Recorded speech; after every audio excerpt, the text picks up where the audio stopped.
All right, Monday, November 1st edition of the MMAOB Daily Podcast. I'm your host, as always, Adam Martin. And right now I'm solo, waiting for Marcel. He should be joining us very shortly. Hopefully he gets up. I'm assuming he fell asleep or something. That's the only thing I can think of.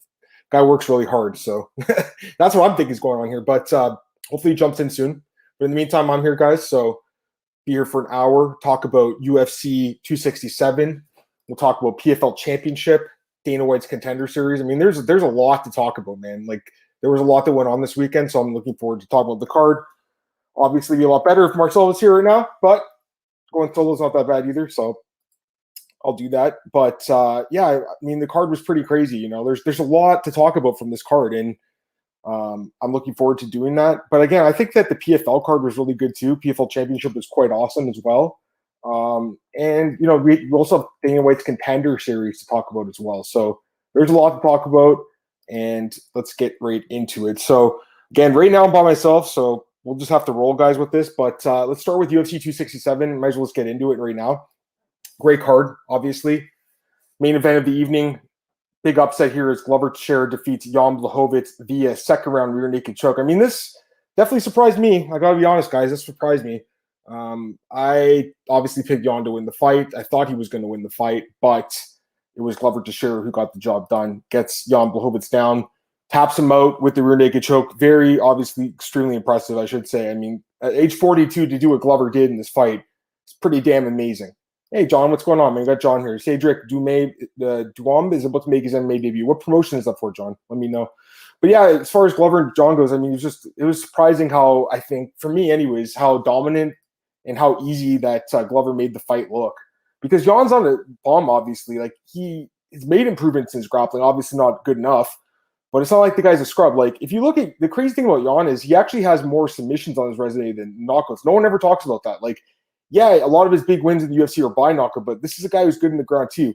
Having said that, you have to either be on top. Like, he's one of those guys that's really good on top. When you're on the bottom, you saw what happened in this fight, and it just wasn't good. He just didn't have the ability to attack off the bottom, and he was just really nervous, it looked like, to even attempt to do anything from the back. Super combat. Okay, John, thanks for telling me that, man. Let me know what happens in that fight. I'm obviously not watching right now, doing the podcast, but getting into Jan, I mean, yeah, like, I just feel like the guy's a good grappler, right? It's not like he's a bad grappler. He's very, very, very good.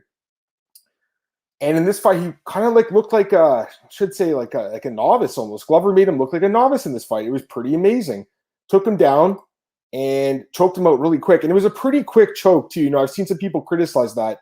I kind of feel like there's some fairness to that criticism because it was a pretty quick choke, guys, and didn't seem like he really fought it that hard, which surprised me. You know, I thought Jan, I thought he would be honestly the kind of guy. I'm not saying it's the right move or anything, but I thought he would be the kind of guy that would almost be choked out by a technical submission rather than tapping out. It didn't even seem like he fought it. Now, at the same time, it's almost like he conceded that, hey, at this point, the fight's probably over. This guy's got my back. He's got his hooks in. He's got me flattened out on the ground, and he's the best jiu-jitsu guy in the division. So I'm probably going to lose this fight. So I'm assuming that he just kind of gave up and lived to fight another day. I just thought that he would fight the hands more. I thought that he would try to roll over more. He really just looked like a complete novice lying on his back there. So pretty surprising, I thought.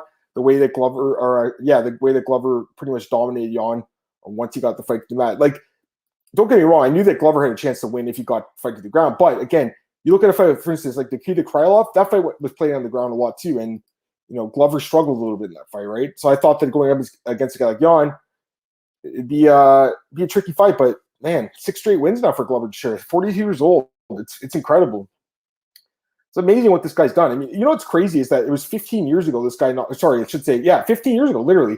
2006, October 12th, he knocked out Sokoudjou. Sokoudjou was a huge name back then, right? So it's crazy how many years this guy's been grinding away, toiling, makes it to the UFC in 2012 at age, I want to say, 33? So even came to the UFC at an older age, but throughout the years persevered and is now a UFC champion. I think it's amazing. It's one of the best stories in MMA.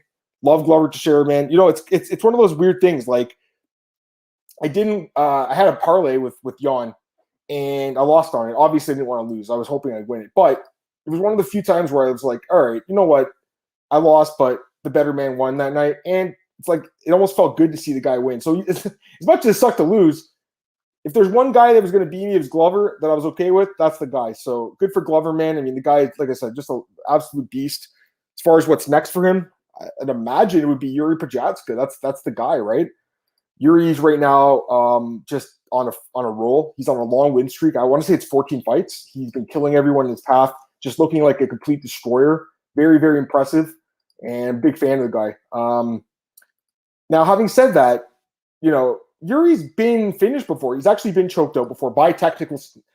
Ironically, I talked about it a few minutes ago. He's choked out by a technical submission by Abdul Karim Edilov, a guy who was in the UFC, I think, once. So he has been submitted before, and he's also been finished twice. But of course, he has 25 knockouts on his own, and man, he's on a long win streak right now. Like I said, it's actually 12 straight fights, 12 fight win streak, not 14, but still. Mark Goddard staying due by the ref to Duran fight need. That's awesome. Mark Goddard, obviously, he was pretty pissed about that fight with Elizeu Zaleski dos Santos. We'll talk about that in a few minutes as well. Like I said, I was supposed to hear with Marcel, John. I don't know where he is. Hopefully he comes soon. I'm assuming he got sick or something. Had to pull out the last minute. We didn't get a short notice replacement, unfortunately, but it's okay. So yeah, Yuri and Glover's, I think, going to be the next fight, I would assume. And for Yan, it's tough to say what's next for him. There's a few moves he can do. Obviously, stick around 205. There's lots of contenders like Rakic, Thiago Santos, a rematch. Uzdemir just lost this card. He's out there. Can do rematch with Reyes. There's lots of fights, but there's also that obviously the possibility of him moving up to heavyweight because he's talked about that in the past, saying 830 is growing. It's getting harder for him to cut the weight and to move out of the weight class. So I think it's possible that the Yan could eventually move out of the weight class to heavyweight. But I'd assume his next fight will be at 205. I do like that Thiago Santos shout, though. My boy Cole Shelton suggested that. They fought 2 years ago, and Thiago knocked out Yan. Since then, Yan, the only loss he's had is to Glover. So, and obviously Santos has kind of struggled a little bit. So I think that'd be a good rematch. I actually think Yan could probably win that rematch. So that fight makes a lot of sense. Would like to see it. And I think that makes sense. All right, co-main event. Let's talk about this one. I mean, great fight again, guys. Love this fight. Obviously, an incredible matchup here between Petr Yan and Cory Sandhagen. Went the distance, 5-round decision. One of the best fights of the year. Obviously, an amazing fight. Two guys that are at the top of their sport right now. They just looked incredible in this fight, both guys. But of course, Petr Yan is the one who wins the unanimous decision. 49-46 on all three judges' scorecards. I think that's a fine scorecard. I think you could give 48-47 too. The second round was pretty close. Fifth round was kind of close too, but I think that second round was kind of a swing round personally. First, definitely Sanhagen. Third, fourth, and probably the fifth for Yan. But I think the second you could have given to Cory as well. Either way, he lost, and even he, after the fight, said he admitted full well that he was the one who lost the fight. So, yeah, I mean, it's unfortunate for Cory because now it's 2 straight title fight losses for this guy. And that puts him in a tough spot, obviously, because when you lose 2 straight title fights, it's hard to get back to the belt. But, I shouldn't say 2 straight title fights. The last fight wasn't for the belt, but 2 straight 5-round main events, I should say, 5-round fights. And it's going to be tough for him, I think, because he's lost to Yan and to Sterling. So I think at this point, Cory almost got to rebuild himself in a way. Like, he's still at the top of the division, but he's in this weird spot. It's almost like John Fitch was in a few years ago in welterweight, where he had beaten everyone except for George St. Pierre, couldn't beat GSP, and he's just knocking off the other contenders. It's a tough position to be in, Maybe that's not the best example because obviously Cory's a much more exciting fighter. But the point is, like, when you lose to both the champ and the contender, you're in a bad spot. So we'll see what happens with Cory. I mean, there's lots of good fights for him in the division. They'll obviously find a good fight for him. And I assume he'll stay at 135. But again, I think it's worth mentioning the fact that this guy could switch weight classes too. Like, I think 135 is a great weight class for Cory Sandhagen, but I believe he's fought at 125 early in his career. I don't think he can make that anymore. But if it's possible, I mean, Cody Garbrandt's doing it. You drop to 125. And again, guys, maybe that's crazy to even think about it because he's such a big guy, but we have seen some pretty big flyweights in the UFC. If it's possible for him to do that, he could be like 1 fight away from the title in that division. Whereas at bantamweight, Cory's probably like, 3, 4, 5 wins away from a title shot now. Like, he's way back, even though he's ranked 3 or something. There's just a lot of guys ahead of him. Like, that division's so stacked. There's so many guys that are going to be ahead of him in the title pecking order. So love Cory Sandhagen, but I mean, at this point, I think it's possible he could consider a weight class switch just because if his goal is to be a champ, which he says all the time, I don't know if he could do it at 135 right now. I think it's going to be very, very tough road to climb. And again, he was finished by Sterling last year, and now he lost a pretty clear decision to Yan. So as good as Yan is, and as good as Sanhagen is, I don't know. You saw that there was a level between these guys. Now, let's talk about Petr Yan. Another amazing performance by this guy. I mean, Yeah, for my money, and he's got to be one of the best pound for pound fighters in the sport right now, right? Like he's up there. And again, I don't really consider the fight against Sterling a loss. He did lose that one fight to Magomedov back in ACB. We'll give him that one, but I don't give the Sterling fight a real loss. So in my opinion, well, we'll go by what it really is. He's 8-1 in the UFC, but really he should be 9-0. Let's be honest, guys. He was obviously winning that fight before we saw what happened there. So I mean, the guy's incredible, and I think that he's going to obviously be a big favorite against Sterling. I would assume. I'm not sure if the odds are out. Double check right now. Let me see if those odds came out for the rematch. They're not out yet, but I would imagine Peter will be a pretty sizable favorite. The first fight, the odds were close. I think Peter closed like -120, I want to say. Like, it was pretty close. I'll double check that right now. But it was definitely like a competitive line. First fight, let's see here. Petr Yan closed at -130. So very, very close to what I said. I would assume he'll probably be like 2-1, if not 3-1, maybe. Maybe that's a little too high, but I'm assuming between 2 and 3-1, I should say. Peter obviously he's proven throughout his UFC career, and of course in this fight with Sanhagen, he's on another level right now when you compare him to the rest of the division. The guy's absolutely incredible, and here we finally are. We got Marcel here. Where is he? Marcel, you got something wrong with your thing, man. You're gonna have to fix it. But we got Marcel here, guys, so that's a good thing. Let's see here. All right. Well, Marcel's got a reason that he missed it, but that's okay. CM Hawk, where can you watch Cedric's debut? I don't know. Ask John. John, where can you watch it? Send him the link to it or something. You can throw it in here. I don't mind. Anyways, yeah. So Peter just looked amazing in this fight. I thought he looked incredible, as you guys did, obviously. And I think he'll beat Sterling. I don't like making predictions for fights, this much in advance. But we saw this fight this year, and we'll do that. So hopefully Marcel jumps in here in a second, guys. Apologize for that. Seems like there's some technical issue with him. So let me see here. All right. Hopefully he comes in so I can talk to this guy. Anyways, let's go to the next fight here. Islam Makhachev and Dan Hooker. I mean, to me, this was I think that you could have given Makhachev a bonus for $50K. Like, this was really dominant. Like, Dan Hooker's a tough guy. Like, really, when has he been destroyed like this? I mean, obviously, Michael Chandler finished him, so we'll say that. But, like, by submission, when was the last time he's been submitted? Let me check here. Okay, he was submitted back in 2012 and in 2010 in Asia and in Australia. The only time he's ever been finished by submission. So it's the third submission loss of his career. Dan Hooker's a tough guy to finish, guys. That's the point. You could knock him out. You've seen him get KO'd a few times, but to finish him by submission is very, very, very difficult.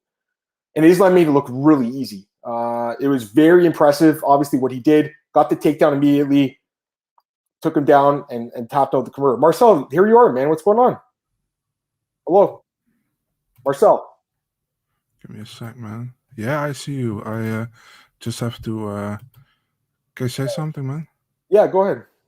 No, I don't hear you. I'm zone changing. Yeah, I hear you. All right. What happened, man? Where are you? Where were you? The problem here is, man, we had daylight savings times. I thought that's what it was. Our source next week. That's the thing. Our source next Sunday. So. Yeah, so my apologies, man. It's okay. No worries. I figured that's what it was too. Just like Glenn said, like I said, my source on next Sunday. So no worries. I just talked about the main event and the co-main event. I'll get your quick thoughts on them before we move on, because obviously we're, a third of the way through the show at this point. But, talking about Blehovitz and Glover, just give me your thoughts, because for me it was amazing performance by Glover. I just thought Jan, I was surprised how easy he tapped. He didn't even fight the choke. That's all I said, really. Any thoughts?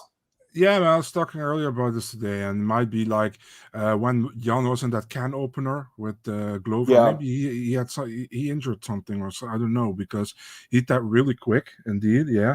I think it was a perfect game plan by Glover, taking him down and just being better on the ground, I think it was a perfect game plan. And for Jan against Sandhagen, what a fight, Amazing fight, strong start for Cory Sandhagen, and Jan took over. I had a 49-46. I think was a perfect scorecard by all three judges.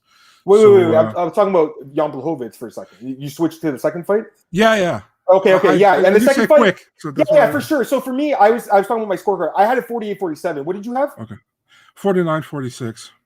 So I thought the second round you could have given it to Cory. I thought it was very close. Possible, yeah, for sure. Yeah. So that's the only and I thought the third and fourth and probably the fifth were Jan. Obviously, Jan won the fight. He looked amazing. So what I said was for Jan, I was thinking Cole suggested Thiago Santos a rematch. You like that for Jan Jan Blachowicz to bounce back? Do you like that? Or do you have another suggestion for him? It's tough, right? He's in a tough spot right now. Yeah, I know.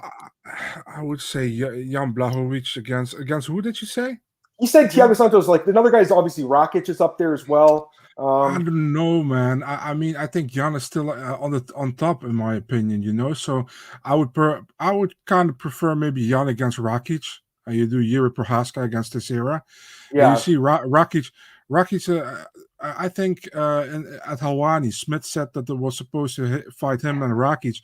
I would want Rakic against Ankalaev, for example, man. I'd rather see that. I don't understand why people are talking about the Smith-Rakic rematch. Number one, the first fight was fucking shit. It sucked. Why would you want to see this fight again? There's so many other matchups. Marcel, how bad was that fight? It was terrible. It was just Smith getting held in the ground for. Why would you want to watch that again, guys? Come on.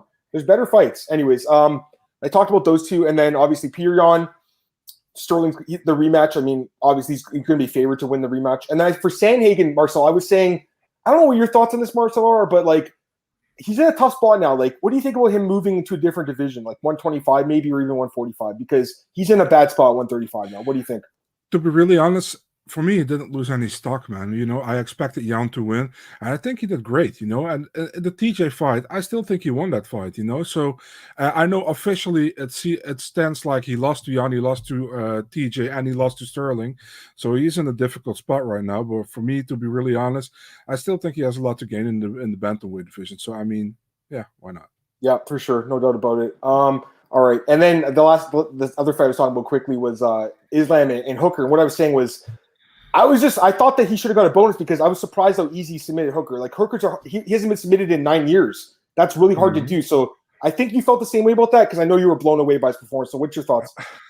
I said, man, everybody was like Chimaev, best performance of the night. In my opinion, it was Makhachev, man. I mean, I kind of expected Chimaev to win. I also expected Makhachev to win, but not the way he did, 2 minutes, 30 seconds, a Kimura submission over Dan Hooker is very impressive in my opinion, and I expected Makhachev to win. I think you did as well, but not the way he did it. It was really convincing. It looked very easy, and nobody beats Hooker that easy. You know what I mean? So I was really how do you say that? I think it was really good, man, to see.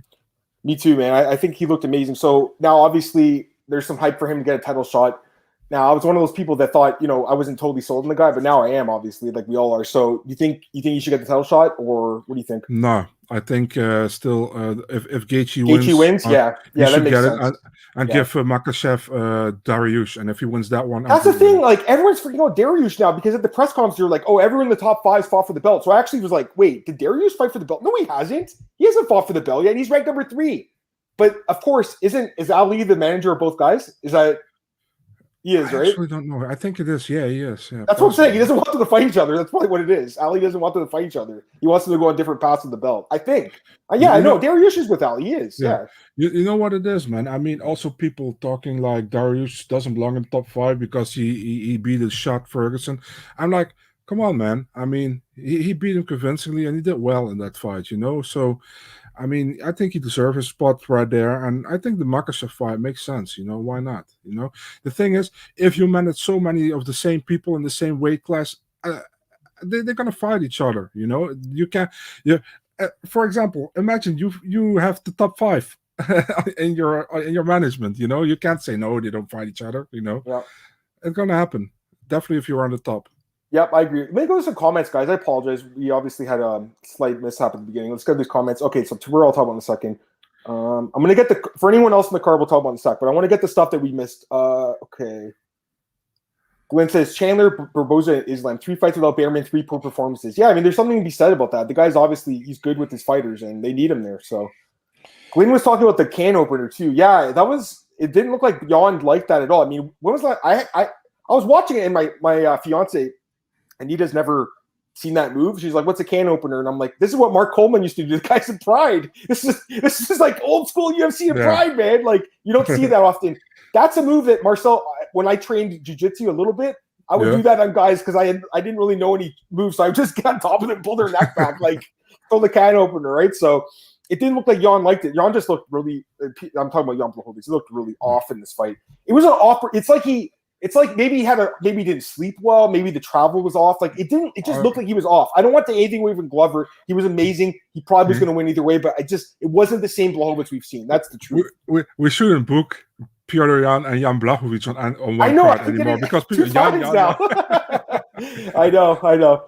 All right. Duran wins in the first round. Who is this guy, Marcel? Because John's been watching this card, Super Combat. Cedric Duran. Cedric Doumbé is a Glory welterweight champion. He's a super technical guy, a very impressive guy. He's still the welterweight champion in Glory, but he said he wants to stop kickboxing and go MMA. So he has his MMA debut today. And I think that's going on right now, or it's going to happen anytime soon. So he's under Paradigm management, Cedric Doumbé, I think. So RC first round, I think Paradigm. He's a very impressive guy, man. He beat guys like Groenhart, Holtzkin in Glory. He's a real good guy, real technical and real flashy as well. Like cool. real brash as well with talking and all that kind of stuff. So he's really interesting guy. Let me see this guy. Super Combat. So he this is his MMA debut then, I guess. That's good. MMA debut, yeah. That's good. So he was in so I see him. He was a Glory guy, right? Yeah. Okay. Can you retweet it, Marcel, by the way? I don't know if you retweeted that. Just shit, yeah. Do that for me because we'll get some more people in, hopefully. Yeah. And then I'll get your comments, but I want comments about the other fights. Idiot, man. No worries, man. It's okay. It's okay. Team Hawk saying another reason why I think Oliveira was supposed to Dustin because he barely got past Hooker.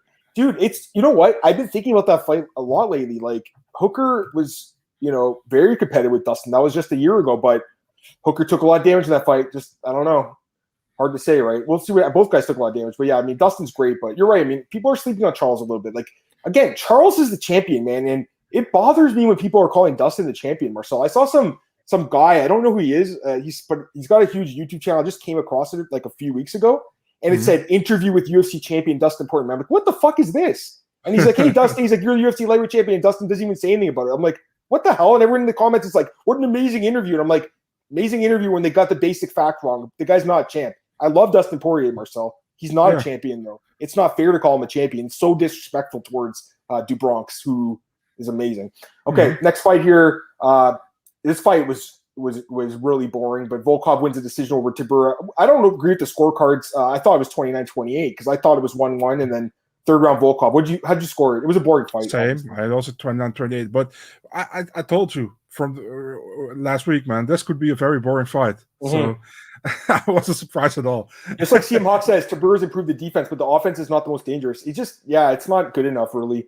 The guy, if he can get the takedown, he's good. But that's it. If he can't get you down, he's in trouble. What are you going to say? There were two fights I was really anxious about that were going to be boring. There was this one, and that was the one between Gamzatov and Oleksiejczuk. And that one wasn't boring because it was quick. It was over quick. It was very quick. It was very quick and surprising. Okay, let's talk about this guy. And I called this one to a T. So, we all knew that Kanzad was going to win this fight, but the question was knocker or submission. I really liked him by submission this fight. He got the job done. Choked out the leech in the first round. Picks up Jing Liang, takes him across the cage, slams him on the mat, started talking shit. Dana White's there. I mean, at this point, Marcel, his next fight has to be for a number contender fight or it has to be for the belt because he's just so dominant. And when I watch him fight, I look at a guy who's a champion one day. What do you think? I agree with the second part of your sentence. Like, I agree. It's definitely his championship material. I think if he's smart, he takes the Neil Magny fight on December 18. That's such an easy fight, I think, for him. I don't think they'll book this fight. Why wouldn't you do it? Because I don't think because right now, so this was his fourth fight in his contract. So it's probably his first contract's done. Or maybe he's been given a second contract. I'm not sure. But either way, UFC's probably paying a lot more money now. I don't think they look at that fight with Magny because that wouldn't be a main event. It would just be on the card. I don't think they like that fight. I don't see the point of that fight for them. So if I'm the UFC, I'm looking at putting him in on a main event in like January or February against Gilbert Burns. I think that's the fight to make. Gilbert's, he's willing to fight anyone. The other guy would be Wonder Boy. Wonder Boy's also highly ranked, coming off a loss to Burns, but ranked highly. Because if he beats either of those guys, he's super legit, obviously, and then you can give him the title shot right away. I think right now you can't give him the title shot because I think Leon Edwards has to get it. I think if you don't give it to Edwards, there's something wrong with the sport, really. You know what I mean? Like, the guy's done everything possible, guys. So it's Burns or Wonder Boy for me, Marcel. Do you like either of those fights? I would go with Wonder Boy in that case, because if Burns wins, you get Burns against Usman 100%. You know what I mean? Which I think I would like it for Burns. If he gets another rematch, but I don't think the UFC would be appealing about it. So I go Wonder Boy Chimaev. If Wonder Boy wins, you still have Wonder Boy, who also haven't fought Usman. Oh, there's also Michael Chiesa is number 6 too. He's another guy that's fighting ranked. Brady, right? And I forgot to mention this guy. How about Vicente Luque, guys? That fight would be fucking crazy. How about that? I didn't even think about that fight, Marcel. Chimaev and Luque. You'd like that one, huh? Yeah, definitely, man. Marcel's getting excited about this one. Yeah, I'm sorry, man. Yeah, man. I was like, I'm definitely excited about it. But I'm just thinking about now. I'm looking at the rankings. Like, I know he's 4, and obviously Luque deserves a title shot too, probably. But it's not gonna happen, guys. There's just such a backlog now in this division because they gave that rematch, I think, to Masvidal. I think that really screwed up the division in a way. Not screwed it up, but just it delayed it by like 6 months. You know what I mean, Marcel? Like. With the rematch, the one at 261, where we really didn't need to see that fight. But let me get the comments, guys. Owen's here. Hey, Owen, what's up? Good afternoon, good evening. Yeah, for Marcel, it's an evening. Owen says Burns cams that. Yeah, I'd like it too. Daniel says he bet on Tibur cashed out the second round with a profit. That's nice, man. Yeah, it was close, and I know that the line flipped. Daniel says Tibur, if all possible, should try 205. I kind of agree with that too. He's a little short for a heavyweight, I found. Everyone's short next to Alex, though, let's be fair. Tim Hawk likes Kamzat Wonder Boy. Yeah, I like that. And he's like he says, Wonder Boy can't decline fights because he just come off a loss. And I think, Wonder Boy's talked about Kamzat and he said like good things about him. I think he would take the fight. I think he would take the fight. Wonder Boy is down to fight anyone. I think Burns is the same way. I also feel like Luque would probably take the fight too. Now, I don't think Chiesa would take the fight. I'll say that right now. I think that's a bad matchup for Michael Chiesa. I can't see any other way than him getting choked out with the darts, Marcel. I'll be honest with you. What do you think if Sean Brady would fight Kamzat Chimaev? I just think I love Sean Brady, but I just don't think that's the fight to make. I think they could do. Does he have a fight book? Does Sean have a fight book? Yeah, against Michael Chiesa. Yeah, that's the fight. So if he wins that, I guess they could do it. But I feel like I think they would probably give him Magny. That's what I'm thinking. They'll do the winner, like or Bilal, maybe like that. The guys are like between 5 and 10 that are not top 5. Because I think at this point, I would say Kamzat could be fast tracked between those. He doesn't have to fight those guys anymore. He just goes right to the top. And remember, he was supposed to fight Leon Edwards, guys. Leon was ranked at 2 or 3. So the UFC loves this guy. Ali never liked any content related to Kamzat on IG. That's so funny. Yeah, he's pissed that he left him, eh? Kamzat made like the idea of fighting Ali's fighters. That's true. So Gilbert Burns makes a lot of sense in that case, doesn't it? And also Luque as well, right? I think they're both Ali guys. I believe so. Both those make sense. Okay, and Usman obviously too. Usman, and the odds, by the way, are out, guys. Minus 200 for Usman, plus 170 for Kamzat, Marcel. It's crazy, right? Like Usman he's a bigger favorite against Covington than he is against Kamzat, who's only 4 fights into his career. It's pretty nuts. All right, let's go to the next fight here, Marcel. And we had Ankalaev defeat Ozdemir via decision. This fight wasn't great. First round, dropped him. Ankalaev dropped him. And after that, it was almost like Ozdemir just did everything he could not to get knocked out, basically, Marcel. Just kind of backed up and clinched. And he got a bad cut over his eye. And the doctor didn't even come in the ring. We have a lot to talk about as far as the commission goes and the doctors and referees and stuff. I'm not sure how a doctor doesn't check that cut. It was a pretty bad cut. Anyways, I mean, what else we can say about this fight? It wasn't the greatest fight, but Ankalaev wins 7 straight fights in a row now, Marcel. So I'm looking at him against a top, 5 guy, like an Anthony Smith, someone like that. What do you think, Marcel? Yeah, for sure, man. Like I said, I would love to see him against Rakic, for example. I think the problem with Ankalaev is that his career slowed down for like 1.5, 2 years, where he could have been if he didn't lost that fight against Paul Craig in the last second. He would have been in the top 5 already, or in the top 3, I think. So, yeah. No, I know it's true. That would still bother me. Like I thought the guy sucked after. I'm not going to lie, guys, because I was like, who taps out with 1 second left? Guys really shut me up, eh? Like he's done well, but he hasn't been on the ground though too. He hasn't been on the ground. Well, I guess with Krylov he was, but you know what I mean, Mark? He hasn't been against a guy like that on the ground. Paul Craig. Kamzat's got great buzz. I don't see anything wrong with Magny for number 1 fight. I just think he destroys Magny. I don't think there's a lot of interest in that. I mean, maybe I'm wrong, but I'm not interested. I'd rather see him fight Burns, or I'd rather see him fight Wonder Boy. Or so, what do you think about Senegal wrestler Alma Blade just signed with Fernando Lopez? Any thoughts on that guy? I really don't know who it is. I'm a Balde. I have no idea who it is. Smith said he got offered Jan right after 267. I heard that on today's show. Yeah. I mean, have we seen that? We haven't seen them fight, right? We haven't seen Smith and Jan, right? No, I don't. Here's the thing with Jan. He didn't take any. I'm talking about, again, Jan Blachowicz. Got to make it clear. He didn't take any damage in the fight. He just got taken out and choked out. He didn't actually get. We took one left hook to the head, but I don't think he took a lot of damage, Marcel. It wasn't like it was like a drag him out war. So I think they could turn him around pretty fast. Ankalaev, Rakic, Jan Smith. I'm sure I'm fine with that. Sounds good. Ankalaev's championship material, 205. The fight a bit boring. Defense team wins. The power at that weight creates too much volatility. Very true. I don't have a problem with the way he fought. He fought smart. I just think Volkan was the guy that I had the problem with. He just backed up the whole time. Volkan's 5-5 now, Marcel. He had some good wins, but also very inconsistent. You think, does he stay around, or you think they cut him at this point, Volkan? There would be a possibility they cut him. It kind of depends on how high his payout is for his contract. I think if he got a big contract and they might cut him, would suck for him, obviously. But man, I mean, you can go to PFL, for example, man. I mean, look at Antonio Carlos Jr. You know, a great example. I know. He was in the UFC this year. He lost to Brad Tavares, and now he's a millionaire. Crazy, right? Mm-hmm. Daniel says the Birds fight is better agree, but he'll be twiddling his thumbs after waiting for a title shot due to the backlog 170. Very, very true.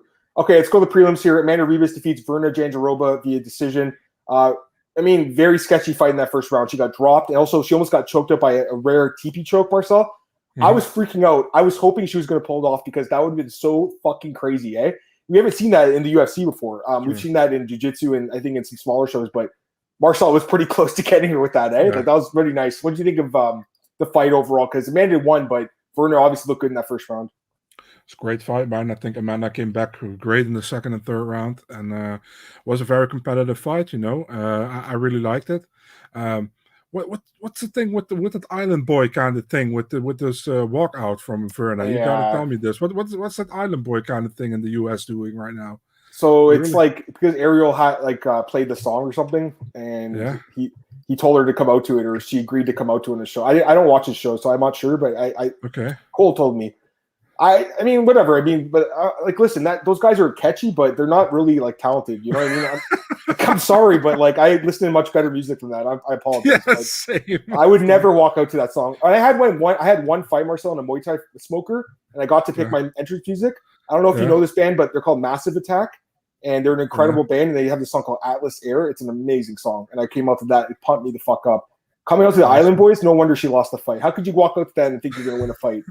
Come on, I'm just joking. But yeah, she just gassed out. It was pretty actually it was kind of weird to see her gas like that, Marcel, Verna. She's not really someone that gasses that hard, but had no gas after the first round, so we get these comments. CM Hawk says if Masvidal beats Edwards, that opened the door for Khamzat title shot. Yes, it does. You know what? That's a great point, CM Hawk. Very, very good point. I agree completely. Atlas Air by Massive Attack. James Lynch was at my fight, and a few other friends. You can ask James. It was awesome, man. Fucking DJ stole my CD though. I had to buy another CD because the guy stole it from me, and I was rocked after the fight. So I asked him for it. And he's like, I'll be back next week. My son trained jiu-jitsu here, right? I'll give you the CD then. I was like, okay, no worries, man. And then I asked the guy who owns the gym. I'm like, where's that DJ guy? Because he said his son trained jiu-jitsu. He's like, no, he doesn't. I'm like, this guy stole my CD. What the hell, man? Yeah. And I love that CD. Anyways, I bought another copy of it. It's one of the best albums of all time. Massive Attack, Keglio Land. That song Atlas Air, so good. If you like electronic kind of music, that's a good one. John says, I think they should rebook Rebus and Watterson, bringing Rebus along slowly.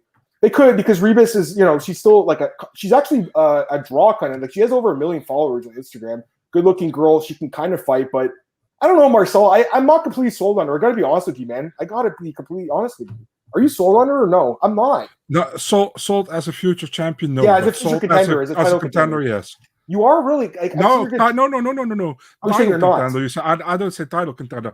Yeah. Sold as a contender in the division. Yeah, yes, she's top 10, contender, I would say, but I don't think she'll ever win the title, man. Honestly, she's too many holes in her game. With the submission defense, with the striking defense, is just not good. Daniel says Adam Bumpy Mass Attack for bumpy heads in the ring. I got my head bumped in that one too, man. That was fun. Good experience, man. Tristan, hey buddy, no worries. He's running late. So was Marcel. Too, man. Me too. I was gonna say, so no worries. All right, let's go to this fight. This one we can talk quickly. Tuhugov beats Ramos via decision. Close fight, but yeah, I think the decision was right. Any thoughts on this one? What's everybody's deal with Tuhugov, that they don't like him or something? I think he's a good fighter. Probably because of the thing with Connor, 229 with Khabib. Yeah, I'll probably right? That's probably what it came from. Yeah, I mean, the guy's good, but he doesn't fight that often. If he fights more often, I'll like him more. But, it was a close fight, but yeah, he won the fight. I think it's a good decision by the judges. Going to the next fight. Albert Duraev defeats Roman Kopylov. Man, this one hurt because I had a bet on the fight not going the distance. I can't believe that this fight didn't go. I was screaming at the I was literally screaming at the TV. Jason, please stop the fight. Please stop it, please. Like, I was watching the guy. I'm like, is he going to create like enough of a shot to the ground to stop it? And Kopylov just moved his head just enough to get out of the way of those shots. I'm like, no, this fight's going distance. I knew after that second round that there wasn't going to be a finish, Marcel. I really did. That was tough. Anyways, yeah, I mean, the guy, what's his name? Duraev is good, but he kind of got exposed a little bit in this fight, I feel like, Marcel. What do you think? I don't think he's as good as I thought, you know? The thing is with Duraev, he gets too cute sometimes, you know, and then he makes mistakes. Because if he keeps it more, how do you say that? More like professional, he would have got Kopylov out of there, you know what I mean? But he lied a little bit too much, and it's lost stock for me in that fight, you know. Like Sandhagen lost, but he didn't lose stock to me. But I agree completely. Lost stock. He won the fight, but I honestly wasn't that impressed by it. You know what I mean? Like, I was way impressed by the contenders. That's why I bet on this guy. But this was kind of sketchy, man. That third round was sketchy as hell. Like, Kopylov he's not great, but he almost got him out of there. Tukov is a cheat. When did Tukov cheat? Yeah, he got USADA suspended. Okay, yeah, that's right. You know if there's any interaction between Khabib and Khamzat? I haven't heard anything. Have you heard anything? No. No. League here. Tristan says I parlayed Duraev and Volkov. That's a good bet, man. Nice job. Did you get even money? I mean, good, hopefully you did. Good job. Duraev going the distance was a dent. Yeah, I know that was tough. Props are tough. And Kader Inoue says, CM Hawk, why do you care what to do with it? It's between them. Yeah, I mean, I don't know if those guys aren't ever going to fight or anything like that, which is unfortunate. But it's all because of Ali, basically. You know, it's all because of the situation with him. But Khamzat obviously talked some shit. Khabib didn't like it, and they kicked him off the team. That's basically the end of the story. All right, we got to talk about this fight, guys, because I mean, there's a lot to talk about this one. So this was this is fucked up. This is Adam's favorite fight of the card. This was fucked up. So. Elizeu Zaleski dos Santos is obviously clearly superior fighter against Benoit Saint-Denis. I still like Saint-Denis. I'll say that because obviously me and Marcel were both kind of high on him. I think he's going to be high. I think he's going to be good at 155. I didn't really realize that his last two fights were at catch weights of 165. Should have noticed that. He obviously wasn't as big as the other guy, and I think that the size played a factor because he couldn't take him down. But at 155, I think he'll take a lot of guys down. Now, what we're going to say before we get into Before you start, I just want to say these are the kind of fights I want to actually watch with you on the couch live. I want to see your live reaction with these kind of fights. I would love to watch a card with you, Marcel. You know, that's the one thing that sucks is that back in the day, I used to watch like every card with James. We used to watch every card every weekend. We'd fucking drink beer. We'd watch the fights. We'd bet on the fights. It was the best. I miss it. He's married now. He's got 2 kids. I'm engaged. I got a kid. Yeah. He's also living in Vancouver. I live in Toronto. I'm just saying, like, I used to do that every week, and I loved it, right? I wish you lived here because I would love to watch the fights with you, man. I think it'd be a lot of fun. Yeah, so as far as this fight goes, and Tristan, I mean, this is probably the closest I don't want to be like, what's the word? Like, over, I don't want to, like, hyperbolize or anything like that, but, like, this was probably the closest we've seen to someone getting killed in quite some time. I mean, this guy took one of the worst beatings I've ever seen. Come on, guys! Don't fight in the chat, guys. We're all just here to talk about MMA, guys. That's all. You know what I mean? We're all here to talk about MMA. We're all here to have a good time. We're not going to agree on everything. I want a nice, clean chat. All right, guys. But as far as this fight goes, Marcel, for me, it was hard to watch. It was hard to watch, and I felt like this was the kind of fight that someone could die in. I really did because it's prolonged damage. It's prolonged beating for unnecessary amount of time. Fight should have been stopped halfway through the second round, end up going the full 50 minutes. That makes no sense. The referee, Slava Kislev, or whatever his name is, he's a piece of shit, should be fired. He should never referee a fight again. He probably bet on this fight going the distance. He probably bet on the fight going over 2.5 rounds. He should be investigated for it. That's what I'm thinking is happening here, Marcel, because there's no reason the fight should have been stopped. Not only that, but why the corner not stopping the fight or even talking or even considering it is complete bullshit. You sent me the article last night. Daniel Warren, he's the coach of Benoit Saint-Denis. He also used to coach Anderson Silva, Leon Machida, Dan Henderson, a bunch of guys. So he's been in the game a long time, but he's an ancient dinosaur, and we need guys like this extinct from the sport. We need to get them extinct from the sport. People that think like this are stupid. People that think that you're only a warrior if you keep taking damage are stupid, and they're stuck in an old way like that. Obviously, I'm not a professional fighter, but I used to train Muay Thai and boxing, and during one sparring session, I broke my arm in the ring. And I right away told my coach, I said, I think I broke my arm. And I did break it. And he said, no, you didn't. Keep fighting. So I kept fighting. Later that night, I went to the hospital and they said, why didn't you come to the hospital 12 hours earlier? You broke your arm and now it's even worse now. My arm's never been the same since then, Marcel. This damage goes on past that fight. It's going to continue on through the rest of his life. That's life-changing damage, honestly. So for me, I'm disgusted by what happened here. And I also think the UFC is to blame because they picked this referee to be the ref. They did pick him to be the ref. They pick all the refs in Abu Dhabi. They chose him as a referee for this event when he's obviously not capable of being a referee. So I think UFC is complicit in this a little bit too, but obviously it's the referee in the corner for me, Marcel. And again, I just think, guys, I love the sport. I love seeing guys get knocked out. Who doesn't? I don't like seeing guys take a career damaging beating. It was sickening. It's almost sickening to watch sometimes, Marcel, when you see a fight like this. Like, it bothers me a little. It's like watching someone just get beat down in the street, like they can't defend themselves. Give me your thoughts on it, man. Just obviously, I'm sure you guys feel listening. I'm pretty bothered by it. Give me your thoughts, guys. I mean, the thing is, he has ref before in the UFC, right? And also the Russia events, right? And, I think also another Abu Dhabi event.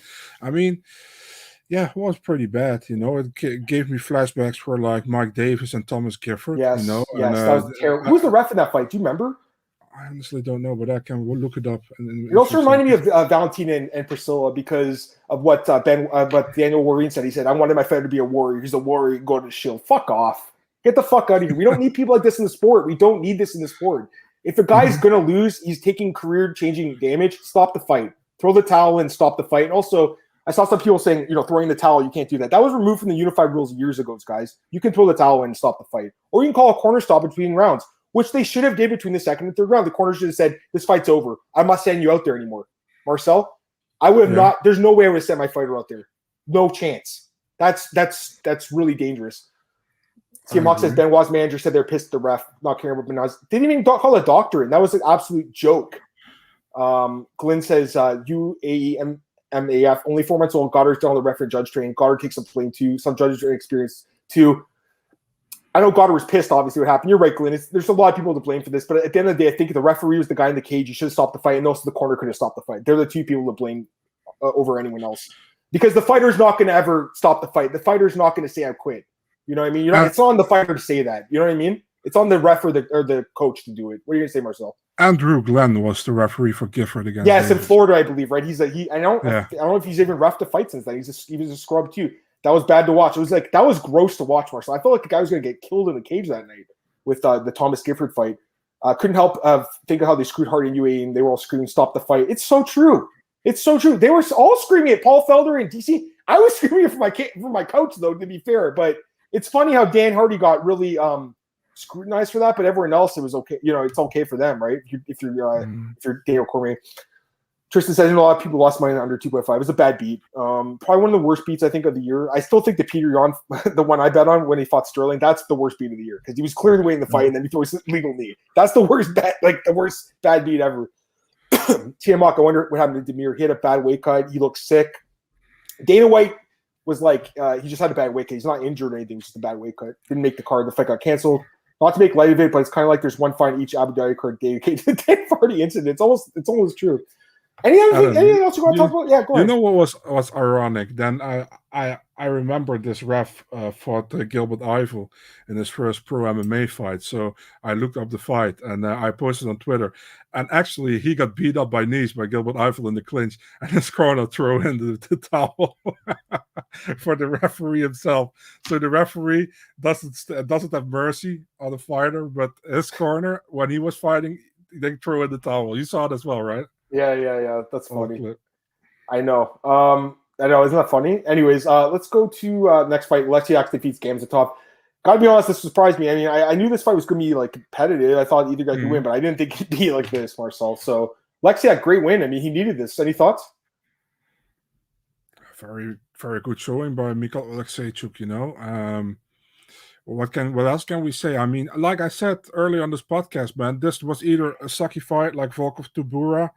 That's what I actually expected. But man, Alexeychuk looked really good, and he stopped Gamzatov. And Gamzatov still was undefeated, And I think almost all Dagestanis and Chechens won on that card. Only Gamzatov didn't. So yeah, I know. It was one of those nights. Yeah. And almost all the favorites won, but Jan Blachowicz lost. So that pretty much destroyed everyone's parlay. Everyone thought they were going to cash out big, and then Jan Blachowicz goes and loses. Hopefully you did that. You hedged. Santos Walker not going the distance. Yeah, I was surprised by that. And also CM Hawks asking Volkov versus Sakai 2 basic winner, or Aspinall versus Yair. Any of those fights, I think Volkov's going to take a step down after this one. I don't think he really deserves a top 5 guy. Even though he's ranked 5, I think he deserves. I think Tom Aspinall would make kind of sense. Someone like that who's on the rise. You know what I mean, Marcel? Almost. I do Volkov against Jair and Aspinall against the winner of Sakai Tuivasa. I would do that. Sure, I'm fine with that too. Leron Murphy comes back after a first round. Marcel, I got to be honest. I thought Macron was going to win the fight after the first round because he got the takedown so easy, and he was controlling him. If fights were 1 round, Amir Khani would be the champion in the UFC. Oh, I mean, it's not in question. How many first rounds did this guy won and then shit to bed after that? I mean, it's happened so often. But he really is a good wrestler, But, I mean, he got caught with that perfectly timed knee. It was an amazing knee. Leon thought he should have got a bonus. It's possible, but the thing is, he lost the first round, right, and comes out with the knee. So, was it really performance of the night? I don't know. It was a nice knockout. Don't get me wrong, but is it a performance of the night? I don't know. Adam, how many times we saw guys losing 2.5 rounds, winning? Yeah, you're right. Like Marcin Held and what's his name? What's that guy's name that knocked out Held? Damir. Damir is Hadzovic. Hadzovic. Yeah, no, I was gonna say it's Hadzovic. Yeah, that was like that exactly. So yeah, I mean, Leron looked good, and guy's got a good story and stuff. The miracle, getting shot in the face and surviving and living on. So pretty amazing guy. Curious to see what's next for him. This division obviously is completely stacked at 145. So he might get a top 15 guy. Yeah. Do you think Leon deserves a top 15 guy? I don't think he'll get the Evloev to career winner. Those guys are going to get someone like a name, kind of like they'll get like a zombie or something. I think someone like that. Daniel says, I don't know why people parlay Jan. Yeah, they weren't great. I mean, I parlayed him, so I don't know. Like, what can I say? I parlayed him. I thought he was going to win, man. Marcus says, what do you think is future cash cows for the UFC? I like Islam and Khamzat, maybe O'Malley and Patty. They're all good. Hey, Marcus, good to see you, first off. And I think all those guys make sense. Just Islam and Khamzat, in my opinion. Yeah, those guys are way ahead of the other two, I think, because they're just so good. They're so dominant. They're so well-rounded. All right. But, I will say, though, Khamzat has some English. Islam, does he speak English? I don't know. And I think that does. Bit. Yeah, Dana White was asked this the other day, like, does he want these guys to learn? Dana's like, I just want them to fight. But let's be honest, guys. Like, you can market yourself to more audiences when you can speak the English language because it is more of a universal language. For me, and probably for you as well, we don't give a shit, to be really honest. I don't care. I'm just saying, but for casual fans, for the casual fans, it's important. Yeah, that's what I meant to say. Because, and I'm not trying to be like, I don't want to sound like judgmental or anything because I can't speak another language either. So it's hard to, it's hard. We're for a loser of Evloev's career. Yeah, you could do that. All right. Go to the next fight. 2 fights left on this card, and we'll talk about PFL and contenders quickly. Get out here in an hour. Petrosky defeats Hugh Zhang. This fight, Petrosky's okay. I mean, he's obviously got a good ground game and everything. Hugh Zhang, Marcel, this guy deserves to be cut from the UFC right now. Like, this guy should not be. And don't worry, Daniel, you didn't insult me. Don't worry. I made a bad bet, and that's the truth. Marcel, this guy's pretty bad. I mean, I can't think of a guy that looked like more green since like a guy in the Contender Series, basically. Like, he's getting cut, right, Hugh? I would expect. I mean, he didn't look good against Cyril Askar and against Rashad Coulter. And anyway, now gets to middleweight. This was also not good, and people were like, that was weird to me, man, in the broadcast. They were like, Petrosky is heavily gassing. I was like, who is also gassing, man? He has his mouth open from like 3 minutes in. So that's like, I was totally not, how do you say that? People were very not confident that he was Petrosky. I was super I wasn't too. I gotta be honest. when I was watching the fight, I kind of felt the same way. I got to be honest, but Hugh's just terrible. Like, he can't even stop a takedown. You know what I mean? Tristan, we'll talk about Contender Series tomorrow, man. I don't have time today. We only have time to do this in PFL and Contender Series. We'll talk about tomorrow's Contender Series tomorrow. Last fight, Marcel. I want to hear your thoughts on this. How'd you score this fight, Ulanbekov and Nascimento? I actually thought Nascimento won the fight. I would have scored the first 2 rounds for him. I scored a 29-28 for Ulanbekov, but I can see a 29-28 Nascimento scorecard if you don't count the control of Ulanbekov, which is possible, but it's very hard to win a fight from off your back. You don't see it often. Tough. It's tough. I'm not saying it was a bad scorecard. I think it's fine. It was a close fight, but there's three judges. Ben Cartilage, who's a very good judge, I think he was the one who scored the first 2 rounds. And I think it's fine because he did more damage and he attacked more with the submissions off his back. And Ulanbekov just had top control and did like no damage till the third round. So I think it's a fight score. It was close. It was he shouldn't have been minus 400, obviously. No. If Cartilage scores a certain fight a certain way, I always second guess myself because Cartilage is he's not a bad judge. He's actually one of the better ones out there, I would say, right now. So he's solid. I think he's decent. Let me get these last couple of comments, guys. We got 10 minutes left here. Tristan, I'll talk about it tomorrow with Marcel. We'll do Contender Series. Daniel says Dano's desperate for the Chinese market. Hugh versus Spencer is being. Wait! What the hell? Sorry, I have to reread that. That's so funny. But they are desperate because that's why they gave the title shot to the Wheelie. They have all these Chinese fighters on the Contender Series. They're desperate to get one of them to get in the UFC. They all keep blowing their shots. Marcus says, I can't lie at this point. See, Mike. We didn't talk about that. Mike Perry left the UFC. His contract expired and they let him go. I thought they were going to re-sign him. I'm not a huge Mike Perry fan, but he was kind of entertaining at times. I think there were fights he could win, in the division. Like he beat Mickey Gall last year. Mickey's on a roll now, right? So, any thoughts on that, really quick? Yeah, I mean, I don't think he was ever going to be a champion, but he was a fun addition on every card. He came to fight. That's it. But I mean, yeah. That's true. All right. I think that's it for UFC, guys. And look, Glenn said in 15 minutes, Ulanbekov landed 82 strikes. It was I thought it was a terrible performance by the guy. It wasn't as good as I expected from him. Like, I guess he did enough to win, but Marcel, didn't you expect a little more? I did. I think the guy's a good fighter. I expected more. I thought would have been a close fight, would have been a decision, but I expected Ulanbekov to do a little bit more better. And also, Nascimento, man, still lost, but still a great debut, I think, in the UFC. Yeah, man. I mean, the guy's I think he's in his 30s, so he's not I believe, right? I want to say he is. Let me double check, but I think he's 32. I want to say 30. He's 30. Sorry, he's 30. So okay. he's a veteran. He's been around for a while, and it's crazy, right? He fought Ricardo Ramos 8 years ago or something, Marcel. You know what I mean? So, anyways, I like the guy. Any other? You guys have any last thoughts on this before we talk about PFL and Contender Series last week, really quick? Anything else, Marcel? Nothing. All right, I think we're good. So we're gonna move on from this card, guys. Let's talk about PFL because this was an amazing card, and it's just for me, this is PFL's fault. They don't market good. They don't promote their product good. They have an amazing concept. They have amazing fighters. They have good commentary. They pay out really good. But they promote really poorly, in my opinion, and their broadcasts are just complete shit. Because it's an hour between each fight. I saw Chuck Mendahall yesterday saying he was like, "I'm bored from this card because it's not one fight per hour. We're getting 3 fights an hour." The pacing in PFL is just complete trash. I don't know who they're marketing this card to. This card took 8 hours to get through 10 fights. How does that make any sense to you? What? I don't, man. I took the day off on Thursday. I was so happy. You didn't take 2 days off, didn't you? I mean, there were I think what was the fight first? I think it was Wade against Kai Bulaev, and after that came Clarissa Shields. And they were between that fight, let's watch some highlights from earlier this evening. And they're going to go through the rounds, okay, little highlight, okay. Then they're going to several promotion clips. They could have put that together. You just watch the fucking fight. Why are you showing me 10 times? Adam, for fuck's sake, they're going back to West Khalifa's opening. Who cares? I didn't mind watching it the one time, but after that, I was like, okay, we're good. We got the show going on. What's going on here? It's almost like these guys have never seen MMA broadcast. Somebody's never seen a sports broadcast before. Imagine you watching an NFL game and they showed every touchdown 10 times after it was scored. Where he's talking to them, they showed the goal okay, guys, we have to watch replay from every angle, then the game can continue. Come on, it's terrible. I like I like their concept with the tournament. The payout for $1 million is amazing. The fighters are really good.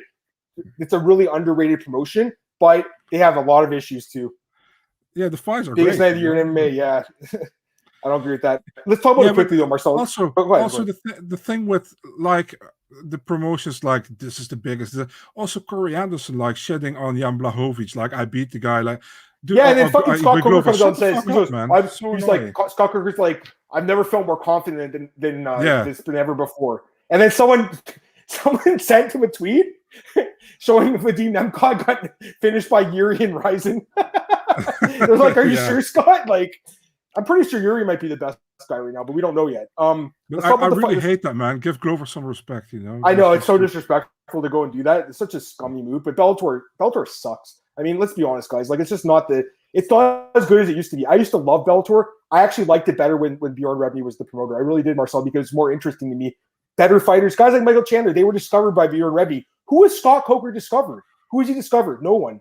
They like no one really, right? Like I don't like Bellator now. I don't see the point of it. The matchups aren't interesting to me. Anyways, I'm not going to complain about it.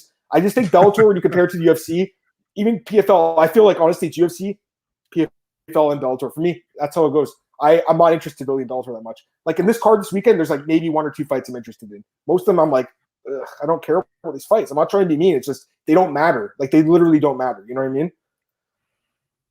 Daniel says, no disrespect PFL. I like some of their production, but I fell asleep. Yeah, it was just too long. I liked it too, Tristan. I liked the Bjorn tournament. Yeah, I went to a few everybody's back in the always day shitting too. on that. I like that as well. Yeah, I love the tournaments. They were great. And I got to discover so many fighters, like, guys I never would have known who they were. Okay, let's talk about we're going to go a little bit over, but I got to get going soon, obviously. Let's talk about this card quickly, though, Marcel. So, I mean, there's not much to say here. Kayla Harrison defeats Taylor Guardado. Why would she go to the UFC? She's going to go back to PFL, guys. She's going to sign with PFL, and she's going to beat up more girls like Guardado. She's probably going to beat Taylor Guardado again in the finals. This time, she's going to finish by first round submission, probably. So that's, I mean, yeah, I don't know what to say about it. I like Kayla Harrison. She's a great fighter. Why would you not want to get paid $1 million to beat up subpar competition? She's going to stay there. I mean, if you work for like saying at the mall, at the local mall, and you earn like I just saying you earn like $10,000. You don't earn that, but you earn $10,000, and then you got an offer for another mall who is bigger and has much more luxurious products, but you only earn $5,000. Why would you go there? It's just, I know. I'm with you. Almost guaranteed $1 million, and I mean, if they match her up somewhere with Clarissa Shields, she beats Shields as well. You know what I mean? So. No doubt. Tristan's leaving. No problem. Thanks, Tristan, for coming today, man. Appreciate it. Appreciate all you guys who joined us. We'll talk about this fight. I mean, Ray Cooper, Magomed Kirov. Bro. Yeah. I was like, it's just a matter of time till Magomed Kirov puts him out. Like, he's sitting there against the fence, eating punches, and then just just knocks him out cold. I mean, the guy's power is insane. And I would love to see him in the UFC. But again, Ray Sefo said he's not a free agent. He said he's wrong because he's a champion. They have a champions clause. So he's going to re-sign probably with PFL. And again, it makes sense. Why would you go fight, Usman in the UFC, Marcel, when you can fight? I'm not saying Magomed Kirov is really good, but he's obviously not as good as Usman, obviously, right? Again, why would he? It's like Marcel. It's like it's like getting paid $1 million to work at Walmart, right? Yeah. Or you get paid like $100,000 to work at like Gucci or something. Like, why? Just because of the name? You know what I mean? Like, it makes no sense, So yeah. If I'm I'm going to stick around PFL and do another tournament. He's won $2 million, guys.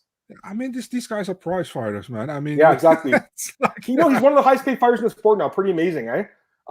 Let's talk about this fight quickly. Clarissa Shields gets exposed, loses to Abigail Montez. You know what's hilarious, Marcel? I put some tweet out saying she got exposed, and I spelled her name wrong. Some guy sent a message to me saying it was racist for me to spell wrong because I'm a white journalist that I didn't care about spelling her name right. I'm like, bro, I spelled her name with an I instead of an E on Twitter, and you're complaining about that. What an idiot, eh? I want to see who that. You gotta show me who that is. I muted the guy. I didn't even block him. He's probably talking to. He's talking to me when I'm not even listening anymore. I don't block people. No, he sent me a message. He said like he quote tweeted it and said like because you're white you don't respect your name or something. I was like, really? Like, people are fucked these days, guys. Honestly, and you guys know me. I love everyone, man. Like, I'm not like there's no race bone in my body. I just think Clarissa Shields is not very good at MMA. Up. Marcel, up. Oh my God, man! Greg Jackson. This is his favorite movie, apparently, right? It's like so weird, There's the thing though, like Montez is not even that great. I don't think. Like, maybe she'll, maybe to the UFC one day, possible. But I don't think this wasn't like the best result because it's not like she's like going to be a future superstar. Now she knocked off their big name. But didn't you thought like they're gonna screw Montez with a split decision loss? Didn't you have that feeling?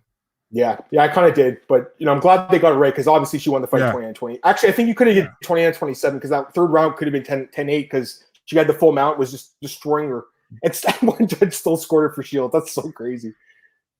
Ray Cooper shot Ray's completed biggest 10 maker of the year. It's funny. I mean, this fight, one of the best fights of the year. If you didn't see this fight, one of the best heavyweight fights probably ever. Amazing fight. Bruno Cappelozza defeats Ante Delija. I love this fight, Marcel. And what makes it even more special is that Bruno's dad died last week, and the family didn't tell him until after the fight. Amazing fight. Amazing guy. I would love to see this guy in the UFC, but again, why would he come to the UFC when he could fight guys like – I'm not saying Delia's bad. He's a good fighter, very good fighter, obviously, Marcel. But let's be honest, these guys are easier to beat than a guy like even Curtis Blades, who's not even a champion. You know what I mean? And Curtis is the perfect guy, I think, to go to PFL and win a belt or a championship, $1 million, something like that. But yeah, I love this fight. I love Bruno. He's a very exciting fighter. Any thoughts on this guy? I love him, man. That was great to see. I want to thank PFL for so many commercials because I missed kind of the first round because I fell asleep. Yeah, it was a great fight from what I saw. It was also great pace. They kept on going. Yeah, man, and almost, man. I mean, Capelosa won that fight, but if Delia won, that would have been a story, right? He was supposed to go to the UFC fighting against Sanhagen. Was still on the contract with PFL. That PFL was like, dude, you come back. You are still on the contract. He reached the final, but just not the 1 million. But yeah, it was a great fight indeed. For a heavyweight fight, amazing. Yeah, I agree. Kabuliev and Wade was a pretty boring fight, let's be honest here. Which I don't know. And also, I feel like it's so disrespectful to put those other title fights on the prelims. Like, that's so disrespectful. They put Clarissa Seals on the main card for what? So she can lose? But also, go ahead. Why would you put, listen, man, Kyla Harrison, I know this is their star, but she shouldn't have been the main event. Should have been the main event against Guardado. Ray Cooper. Ray's the best fighter, I think, in PFL, and he should have been in the main event.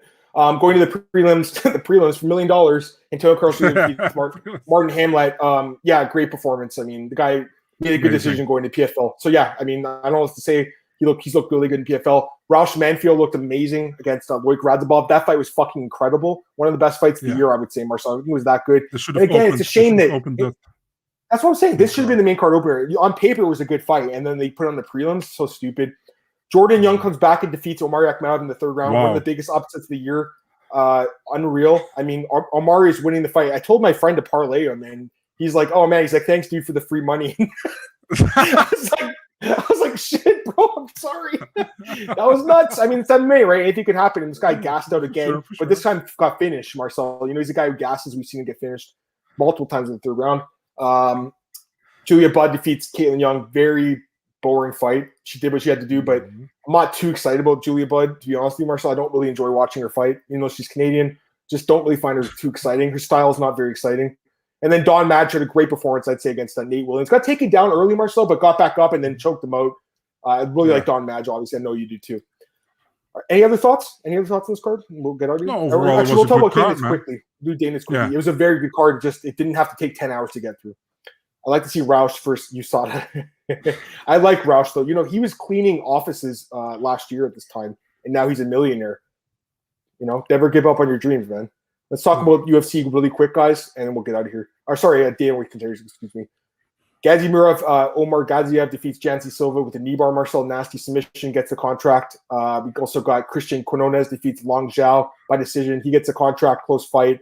You had Javid Bassarat defeats Omar, the terrorist name caller Kawan via guillotine choke in a beatdown. It was an epic beatdown, well-deserved beatdown. That guy for calling the other guy a terrorist. He deserved that. Adam, he could have finished that fight in the first round. I think he could have too. I think he wanted to kind of put the beating on the guy. I agree. And the choke was nasty as fuck. It was so was Karine Silva's against Kiwi Yan. That was a nasty choke, Marcel, and I'm really glad that she's in the UFC. Manuel Torres defeats Colton England. I don't know about this one, man. They look like an eye poke. I think they should have at least stopped the fight. Like, why continue the fight? Like, why not just be like, hold on. You know what I mean? Like, he's like, hey, time. And then they just kept going. Like that. I don't know about that. Like, again, though, it's another example of if you're a fighter, you can't call timeout. You have to wait for the ref to do it. And then Olivier Murray defeats Ben G to open the card, split decision. Didn't get a contract, Marcel, but I thought he won the fight. It was a terrible fight, though, but I thought he won. Barely, but it wasn't a good fight. Any thoughts? Yeah, I mean, what were those coaches from Murat on, man? When he won, they were like the two goofs. Yeah. Was one of those guys? Wasn't that the interpreter of Romero once? The guy with the tail. Yes, someone was saying that. Yeah. Daniel says, "Adam, don't you respect Canadians or what we spoke about doing, Bud?" Listen, Bud is obviously she's a veteran. I've been watching her for over 10 years, man. I remember watching her in Strikeforce when she fought like Holly Holm, I want to say, right? So, and Jermaine Duran, she's fought everyone, but it's just she's not exciting. Her last fight in Bellator, she showed a lost the fight against Daniel Silva. She's not that exciting. I'm just saying, like, this is the girl they're going to bring to fight Kayla Harrison. This doesn't excite me because I feel like Caitlin Young took her down this fight. Caitlin Young took her down. You don't think Kayla's going to take her down and do the same thing? She's going to smash her. that's the thing. It's just like, it's a tough spot for Kayla Bean because it's like, everyone's criticizing her, saying she's not, she's fighting easy competition, but at the same time, can you really blame her, Marcel? I can't. Anyways, I think that's going to be it for today's show, guys. Went a few minutes over, no worries. Marcel, thanks so much, man, for joining me. Apologies for the time difference. Obviously, there was just confusion there between me and Marcel and our stupid clocks. What's funny? It changes next week, but one of the phone providers here in Canada, they sent the alerts in like half the country today saying that the time changed. Like half the people woke up like an hour earlier or an hour later or whatever. So it was it's pretty funny. But we'll be back tomorrow, Marcel, 4 p.m. Eastern, Marcel. So the same time. What time is it right now for you? What time is it right now? It's now 10:12. Normally it's now it's 10:12. Normally it's 11:12 right now. So tomorrow you're going to be back at 9:12, then, right? 9 o'clock. I have my eyes a little closed, man, and then I see like you like well yeah. That's like I was like, oh, daylight savings time, shit. So that's the thing. I'm like, you must have fell asleep. I felt bad, but anyways, plug yourself. Let's get out of here, man. Big Marcel24, Twitter, Instagram, and MMADNA.nl, Twitter, Instagram, YouTube, and Facebook. You guys can follow me on Twitter at MMAOB. Podcast is available at MMAOBBreaker.com. As you guys know, it's also available at Spotify, iTunes, all those places, guys. I always upload it like the next day. So definitely listen to those other means if you can. But we love the live podcast. That's our preference, and get the questions in here. Also follow me at bjpen.com, MyMMAnews.com, bookies.com, Elite Fantasy, Elite Sports Betting, and the All-Star. I'll be back tomorrow with Marcel, 4 p.m. Eastern, to break down UFC 268. Can't wait to talk about that card, guys. It's going to be a fun one. Marcel, have a great day, man, and make sure to be here on time tomorrow. Peace.